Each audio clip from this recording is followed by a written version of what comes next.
안녕하십니까. 일반 물리학 실험 9주차 수업 시작하도록 하겠습니다. 9주차 때 여러분들하고 할 계획이 잡혀 있던 게 약간 좀 변경이 됐었는데, 오늘은 컴퓨터 시뮬레이션과 관련된 얘기를 조금 하려고 합니다. 자, 왜 이렇게 됐냐면은, 우리가 그 9주차 때부터 오프라인, 그러니까 출석 강의를 시작하려고 노력을 많이 했는데, 그렇게 되지 못했죠. 그래서 여러분들 잘 아는 것처럼 그 마지막 주까지 온라인 수업을 계속 진행하기로 결정이 된 것 같습니다. 그래서 그거에 대해서 잠깐 얘기를 하면, 일반 물리학하고 그다음에 일반 물리학 시험 여러분 같이 진행이 되니까 같이 얘기를 해주면요. 그러니까 진행된 순서는 이렇게 진행을 할 거예요.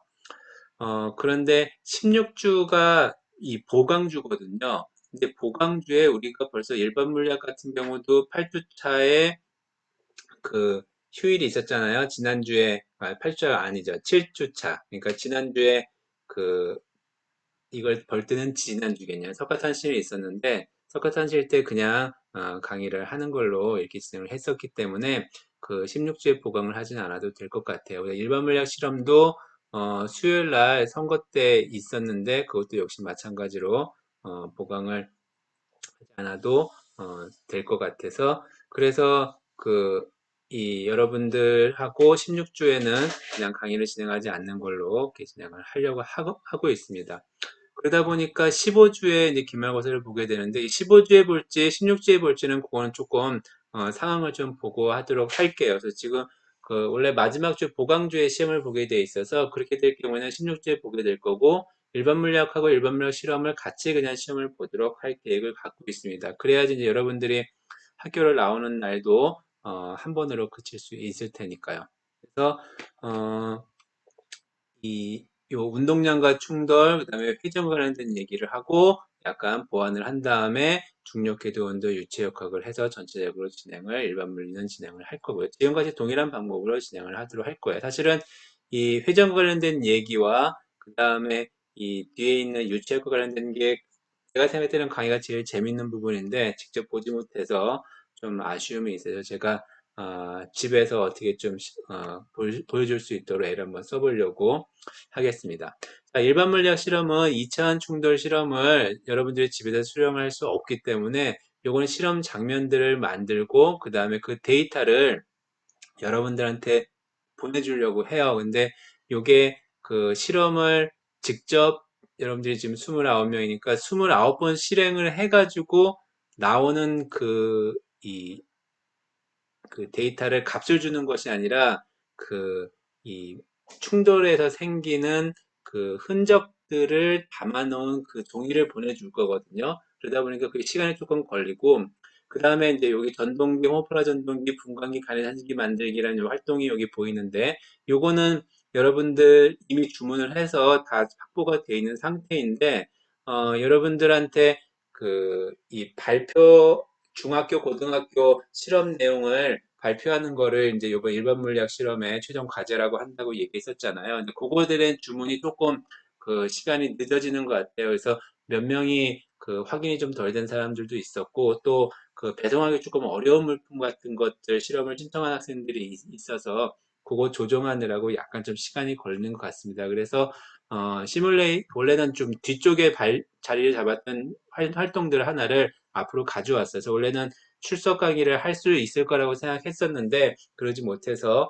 온라인으로 할 수 있는 내용 중에서 컴퓨터 시뮬레이션과 연관된 것들을 조금 설명을 오늘 가려고 합니다. 그리고 다음 주에 10주차에는 여러분들이 아마 그때쯤에는 물품을 다 받았을 거예요. 그래서 2차원 충돌 요거 보고서 쓰는 실험이라고 얘기했었죠. 그 다음에 전동기 호모플라 전동기 만들기, 분광기 가해선지기 만들기 활동을 이건 뭐 장난감 만드는 거니까 뭐 어렵지도 않고 그냥 재미있을 거예요. 그 다음에 이제 13주차, 14주차에 여러분들이 그 발표를 진행을 합니다. 그래서 그 발표는 줌을 이용해서 원격 화상회의로 발표를 하게 될 텐데요. 그때 발표라는 순서는 제가 임의로 정하도록 하겠습니다. 그 대신 이 발표하는 날짜가 13주의 수요일일 테니까 그 수요일 대기 화요일 날 밤까지 여러분들이 발표 자료하고 UCC하고 모든 것들을 다 이메일로 제출을 하고 그 제출된 파일을 가지고 발표를 진행을 할 겁니다. 아무래도 그 평가하고 연관이 있기 때문에 먼저 하는 게 유리하냐, 나중에 하는 게 유리하냐 그런 얘기가 나올 수 있을 것 같아서 그렇게 진행을 하려고 합니다.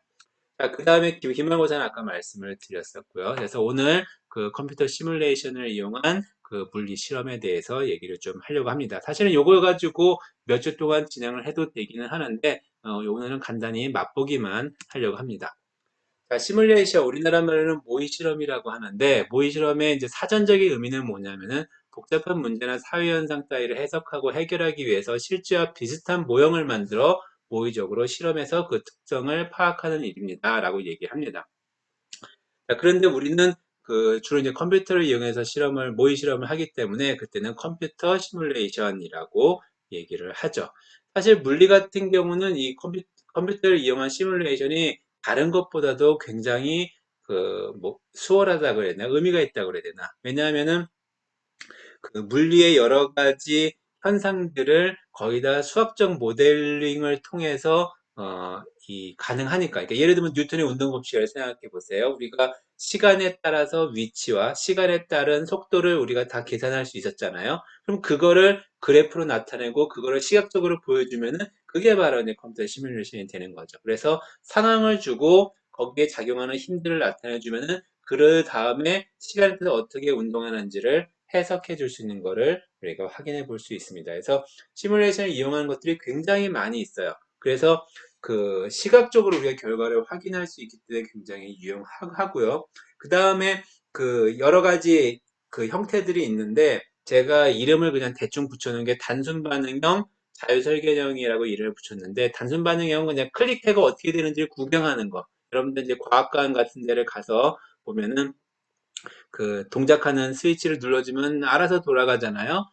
그런 형태들을 이제 단순 반응형이라고 얘기를 한다면 이 자유 설계형으로 만들어진 그런 시뮬레이션 프로그램들도 굉장히 많이 나옵니다. 오늘 이제 두 가지를 다 같이 보도록 할 거예요. 그래서 아까 말씀드렸던 것처럼 이런 물리의 수학적인 그 모델링을 해서 그 결과들을 담아 놓은 거예요. 그런 걸 우리는 보통 이제 물리 엔진 이런 식으로 부르는데 그런 프로그램들이 많이 개발이 돼서 사용이 되고 있습니다. 그래서 어떤 것을 좀 사용하고 있느냐? 예를 들면은 구글에서 물리 실험, 피직스 시뮬레이션으로 검색을 해보고 나서 좀 얘기를 하도록 할게요. 자, 오늘 여러분들이 한 다음에 과제가 있는데, 요거는 과제는 뭐 특별하게 그, 뭐, 보고서를 쓰는 그런 과제라기보다도 실제로 수행한 결과들을 보여주는 거라고 생각해 주면 됩니다. 자, 예를 뭐냐면요. 자, 볼까요? 자, 구글에서 피직스 시뮬레이션이라고 검색을 하면은 여기 이게 얼마예요? 3억 1천만 개 검색계가 나왔다고 되어 있죠. 자, 이 중에서 뭐 아무거나 하나 눌러볼까요? 위에서부터. 그러면 이게 이제 콜로라도 대학이 이 컴퓨터 시뮬레이션 하는 거로 좀 유명한 그런 연구실이 좀 있어요. 그래서 여기에 보면은 물리 시뮬레이션들이 굉장히 많이 있어요. 그래서 플래시 기반으로 만든 것도 있고, 자바 기반으로 만든 것도 있고, 상당히 굉장히 많이 있습니다. 자, 이 중에서 뭘 보냐면은 내가 미리 한번 봤었는데, 포물선 운동을 한번 봅시다. 포물선 운동을 보면은 어디가 있느냐 하면은, 포물선이 여기 있네요. 프로젝타일 모션.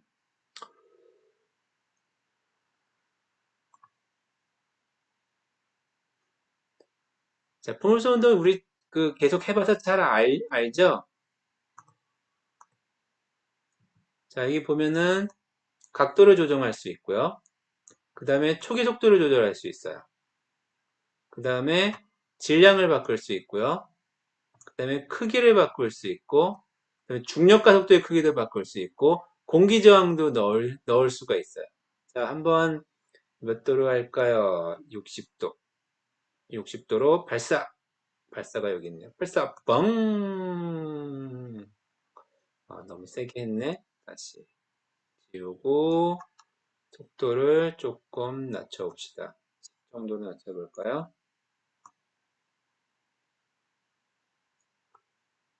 빵 해주면, 너무 작네. 15 정도? 너무 크네. 13? 13 정도로 가봅시다. 13. 자, 13에 60도 해보면은, 오, 정확하게 이게 있는지도 몰랐는데. 자, 그 다음에 60도가 아니라 30도라면 어떨까요? 여러분들 기억날 거예요. 이동한 거리가 사인 2세타였죠. 2세타에서 30도가 되든 60도가 되든 뭐냐면 사인 60이나 사인 120도 값이 똑같잖아요. 그래서 발사하면은 같은 지점에 떨어지게 되죠. 가장 멀리 날아가는 각도가 몇 도라고 그랬죠? 그렇죠. 45도라고 했죠. 그래서 얘를 발사하면 가장 멀리 나가는 걸 볼 수가 있습니다. 그런데 이제 그 중력각도가 크면 어떠냐? 그것도 이제 우리의 시계에 나와 있으니까 이제 우리 공기저항은 하지 않았었잖아요. 그래서 공기저항이 뭐 있다. 그러면은 이거는 조금 그런데 얘는 뭐야? 별로 고려가 안 되네요. 자, 어쨌든 공기저항 관련된 건 우리 무시하고요. 어쨌든 이런 형태로 만들어진 그런 시뮬레이션들이 있습니다. 그러니까 그냥 클릭은 아니지만 몇 가지 변수들을 내가 조절해 가면서 볼 수 있는 거죠. 자, 그거 말고 또 예를 들 만한 것들 좀 더 하나를 보면요. 뭘 볼까요? 이걸 볼까? 피직스 클래스룸. 자, 여기 보면은 중간에 리프렉션 앤 렌즈. 우리가 그 광학과 관련된 실험들을 별로 못하니까 오늘은 광학 관련된 것들을 조금 보도록 합시다. 여기에 보면은 리스트 타임 프린시플이라고 되어 있는데 여기 뭐냐면 최소 시간의 원리예요. 뭐냐면은 굴절하는 현상을 그 입자적인 관점에서 해석해 준 것, 그 바라보는 관점을 최소 시간의 원리라고 얘기를 해줍니다. 자, 여기에 보면은 그 액티비티라고 돼 있어서 아니 자, 요거를 다운을 받으면요.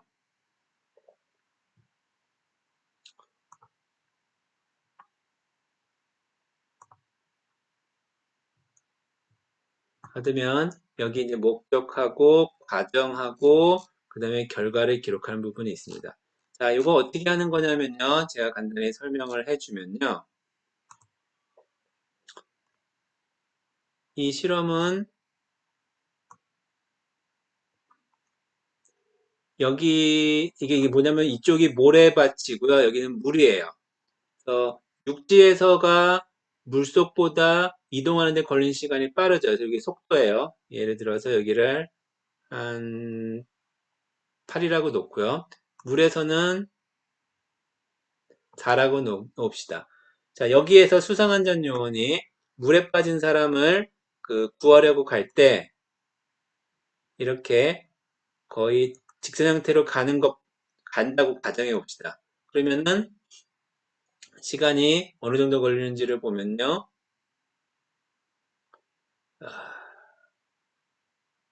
자, 9.79초가 되겠네요.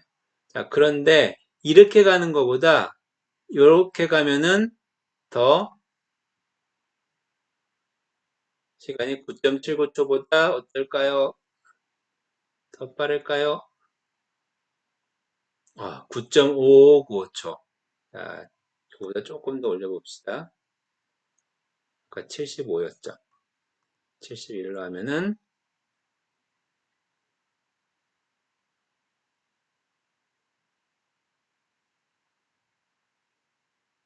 9.56, 아니네. 4. 자, 이렇게 계속 위치를 바꿔가면서 여러분들은 뭘 구하냐면은 가장 짧은 시간이 걸리는 타이밍을 구하는 겁니다. 그거 이게 제일 작았나?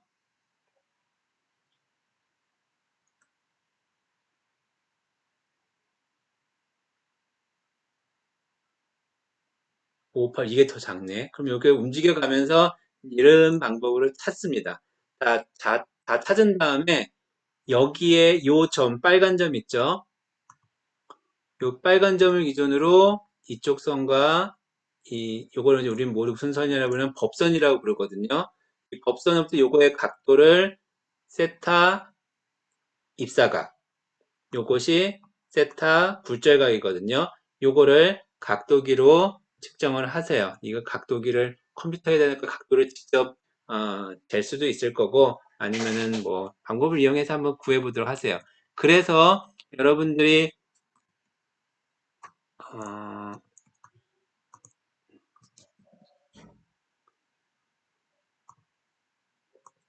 여러분들이 여기에 있는 요 표에다가 이 모래의 속도, 물의 속도, 물에서의 속도를 기록을 하고 임의의 걸로 해주면 돼요. 여기는 그 위치를 바꿔가면서 시간을 기록해서 가장 작은 시간, 그 다음에 입사각과 굴절각을 구합니다.